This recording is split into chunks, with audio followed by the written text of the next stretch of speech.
दोस्तों आज के एपिसोड में इन प्रमुख 3 मुद्दों पर हम आपसे विस्तार पूर्वक बात करेंगे। सबसे पहले हम आपसे बात करेंगे पीसीएस अधिकारी ज्योति मौर्य की, जो अपने प्रेम प्रसंग को लेकर काफ़ी चर्चाओं में रही। उनके सफाई कर्मी पति आलोक मौर्य ने उन पर गंभीर आरोप लगाए थे।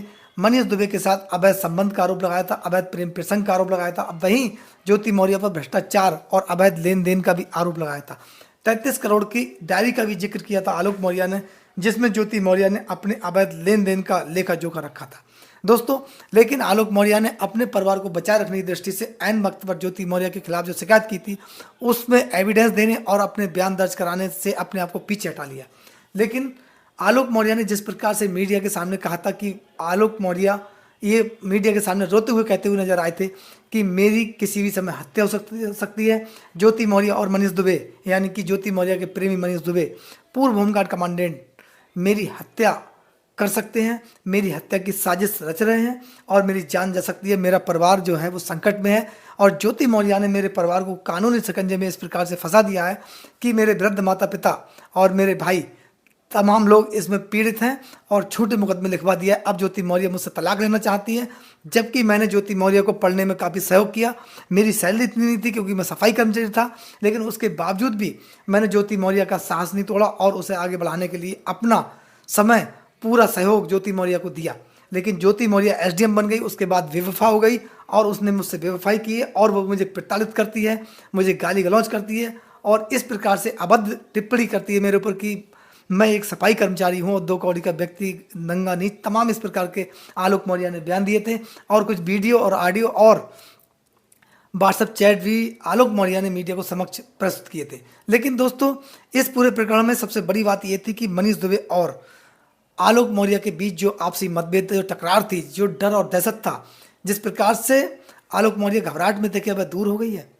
ज्योति मौर्य आलोक मौर्य और मनीष दुबे के बीच के आपसी मतभेद समाप्त करा सकती हैं। दोस्तों ऐसा कहना लोगों का है कि आलोक मौर्य को आज भी अपने आप में डर महसूस होता है, आलोक मौर्य अपने आप को घबराहट में महसूस करते हैं क्योंकि ज्योति मौर्य के द्वारा आलोक मौर्य और उनके परिजनों के पक्ष में किसी प्रकार का कोई कदम नहीं उठाया गया। आलोक मौर्य के वृद्ध माता पिता की ओर ज्योति मौर्य से कोई किसी प्रकार का कोई रुख इख्तियार नहीं किया गया। ऐसे में आलोक मौर्य को कानूनी जंग का भी सामना करना पड़ रहा है। लेकिन मनीष दुबे के साथ जिस प्रकार का आलोक मौर्य का मतभेद था, क्योंकि ज्योति मौर्य आलोक मौर्य की पत्नी और अपनी पत्नी के साथ किसी अन्य पुरुष के संबंध, अब वो भी अवैध संबंध होना, किसी भी पुरुष के लिए, किसी पति के लिए बहुत ही कष्टप्रद और हताशा भरा हो सकता है। इसमें आलोक मौर्य और मनीष दुबे के बीच आपसी मतभेद और बड़े स्तर पर होना स्वाभाविक है।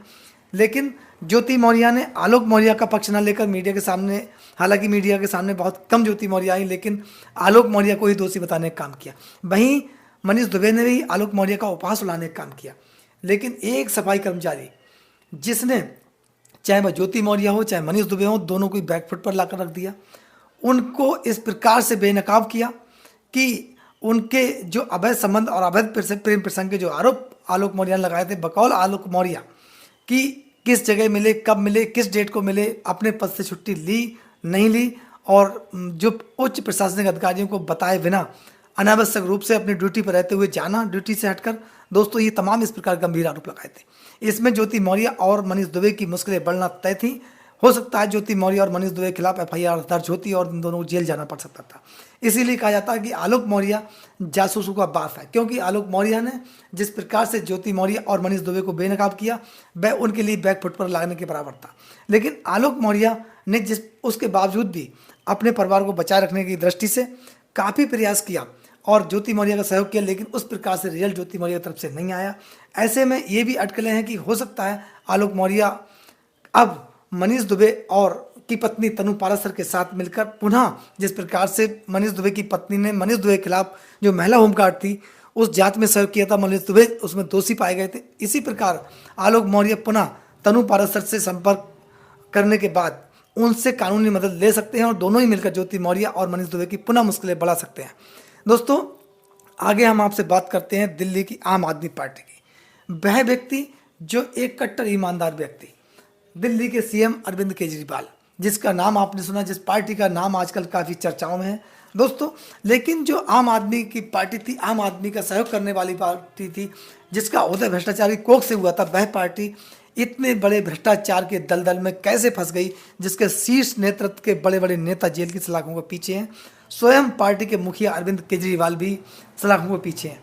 अब वो 15 अप्रैल तक दिल्ली के तिहाड़ जेल में कैद रहेंगे, क्योंकि सुप्रीम कोर्ट 15 अप्रैल को उस पर उनके जो रिहाई है उस पर सुनवाई कर सकता है कि हो सकता है कि इसमें अरविंद केजरीवाल को उसके बाद रिलीफ मिले या फिर ना मिले, वो न्यायालय पर डिपेंड करता है। लेकिन दोस्तों, जिस प्रकार से आम आदमी पार्टी के बड़े बड़े नेता जेल की सलाखों के पीछे हैं, वहीं अरविंद केजरीवाल के विभव कुमार जो पीए पर्सनल सेक्रेटरी जो थे, उन्हें भी कल बर्खास्त कर दिया गया, यानी कि टर्मिनेट कर दिया गया।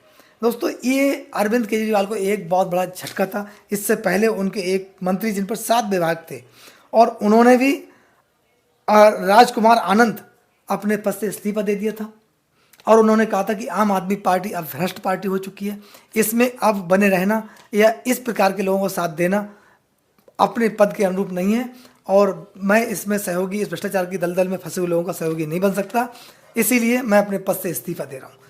इधर अरविंद केजरीवाल के मंत्री ने जिस प्रकार से झटका देने का काम किया आम आदमी पार्टी को, वहीं उससे उबर नहीं पाए।